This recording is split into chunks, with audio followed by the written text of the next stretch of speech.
Berawal salah kirim pesan, asmara terlarang antara aku dan bosku tak terhindari.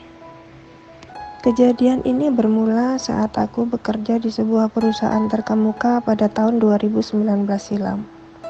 Saat itu aku bekerja sebagai sekretaris junior, tetapi setahun kemudian diangkat menjadi sekretaris utama karena yang sebelumnya terdiagnosa kanker dan harus meninggalkan perusahaan. Bosku berumur 44 tahun, keturunan Jawa Sunda, sudah beristri dan dikaruniai 4 orang anak. Ia memiliki citra baik sebagai seorang bos, sangat sopan dan berkarismatik. Sedangkan aku memiliki paras menawan, tubuh proporsional, dan sedang menjalani hubungan jarak jauh dengan kekasihku. Awalnya semua berjalan sangat baik dan profesional. Aku selalu menyiapkan apa yang bos butuhkan, termasuk mengikuti kemanapun perjalanan dinasnya. Perlu diketahui, aku dan kekasih seringkali melakukan hal dewasa secara virtual, bahkan bertukar foto vulgar. Hubunganku dengan bos bermula dari ketidaksengajaanku mengirimkan foto vulgar itu ke WhatsApp-nya. Saat aku menyadari dan ingin menghapus pesan itu, ternyata pesanku sudah tercentang 2 dan berwarna biru, yang artinya dia sudah membuka pesanku itu. Mengutuk diri sendiri dan mencaci kebodohanku yang tidak bisa melihat kembali nama profil yang aku kirimkan foto tersebut sebelumnya. Jantungku berdegup hingga rasanya mau lari meninggalkanku. Aku merasa lemas, seolah semua darah turun ke kaki. Tak ada yang tersisa. Aku menghela nafas panjang dan mengumpulkan keberanian untuk mengirimkan pesan maaf salah kirim kepadanya. Tak lama pesan itu pun tercentang biru, yang berarti dia belum menutup profil WhatsAppku. Dia tidak membalas pesanku. Aku semakin panik dan tidak tahu harus menaruh muka di mana saat bertemu dengannya besok.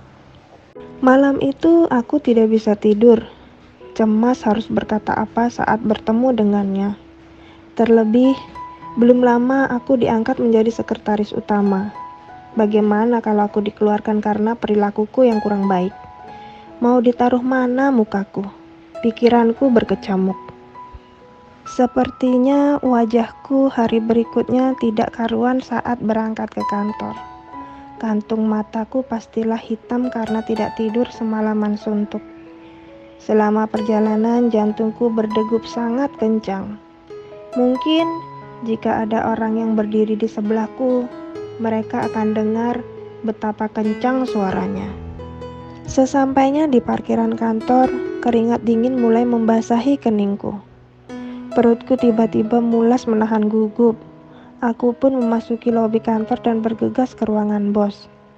Tetapi sebelum itu kuputuskan untuk pergi ke kamar mandi, melihat bagaimana kondisi wajahku, dan terutama mengumpulkan segala niat juga keberanian untuk meminta maaf atas kebodohanku.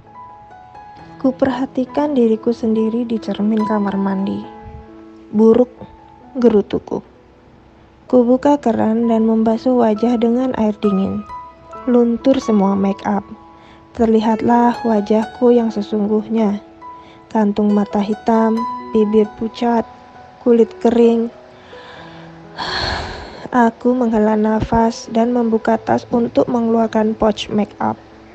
Hitung-hitung mencari kesibukan agar tidak terlalu gugup. Di tengah memakai foundation, aku melihat jam. Masih ada waktu untuk mengumpulkan keberanian sebelum akhirnya dia datang, gumamku. Selesai make up, aku kembali menatap pantulan diri di cermin. Sebenarnya aku tidak jelek kok, hanya saja malu karena salah kirim foto itu, kataku dalam hati. Setelah cukup berias, aku keluar dan duduk di meja dekat ruangannya. Berulang kali kulirik jam tangan untuk melihat berapa lama lagi ia akan datang. Bosku adalah orang yang tepat waktu. Dia selalu datang di jam yang sama. Jadi, tidak sulit mengetahui kapan ia akan tiba. Saat aku melirik jam tanganku yang entah sudah kesekian kali, derap langkahnya mulai terdengar mendekat. Aku berdiri dan merapikan baju. Ia membuka pintu. "Selamat pagi," ucapnya sambil tersenyum dan berlalu masuk ke dalam ruangannya.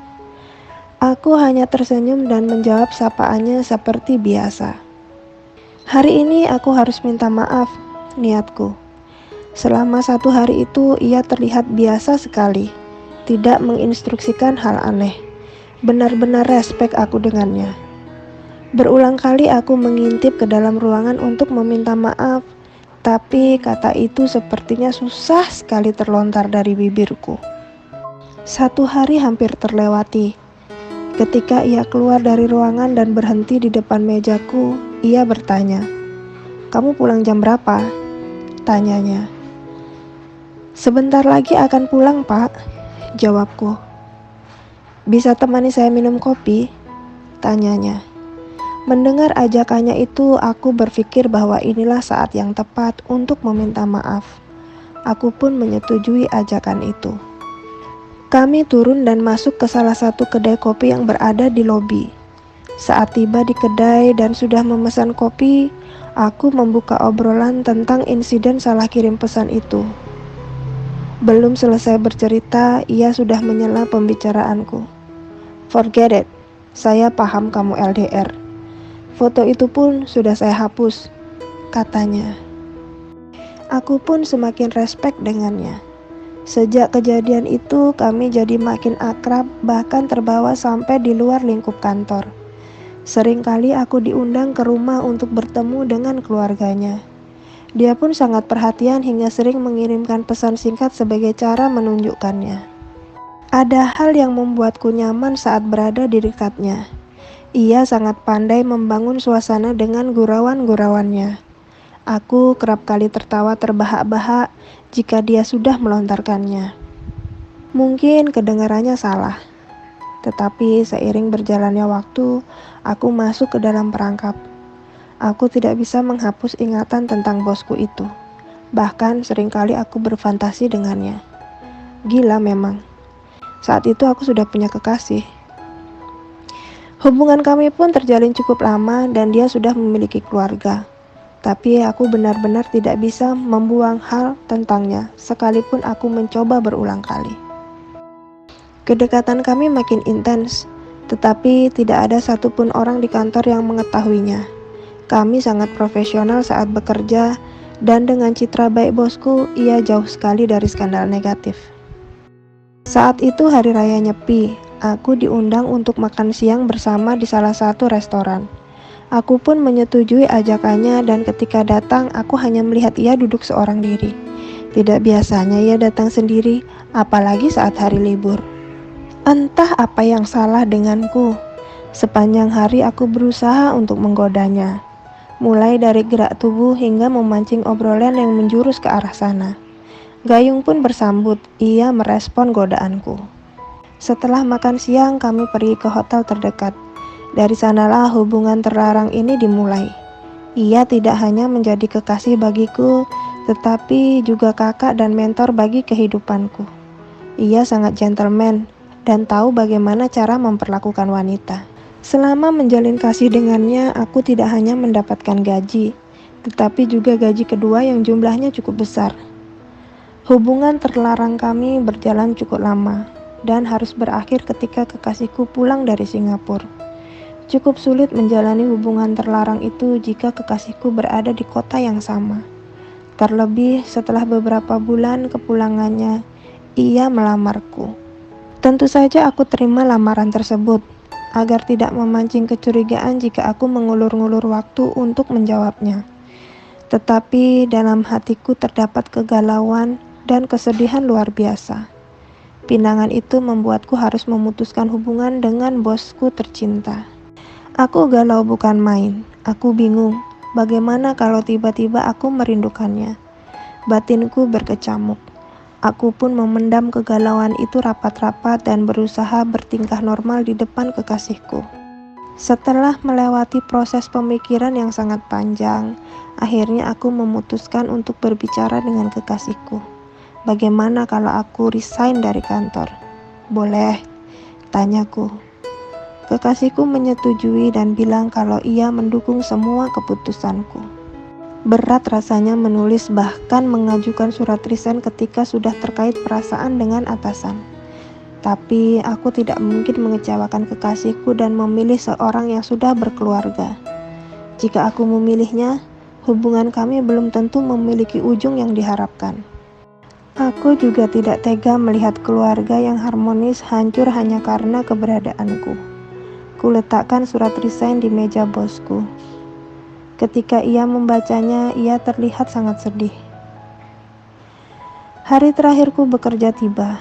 Ia mengurung diri di ruangannya dan tidak mau menemuiku. Aku mengundangnya ke pernikahanku, tetapi ia tidak datang. Ia hanya mengirimkan karangan bunga dan amplop berisi cek puluhan juta tanpa ada surat di dalamnya. Hubungan kami sudah berakhir. Tapi kesedihannya bahkan masih terasa sampai saat ini. Terima kasih udah menonton video ini dan mendengarkan ceritaku. Ayo dukung channel ini dengan cara klik tombol subscribe-nya dan jangan lupa juga untuk menyalakan lonceng notifikasinya agar kalian tidak ketinggalan kalau channel ini upload video dan cerita baru. Sampai ketemu di cerita berikutnya ya.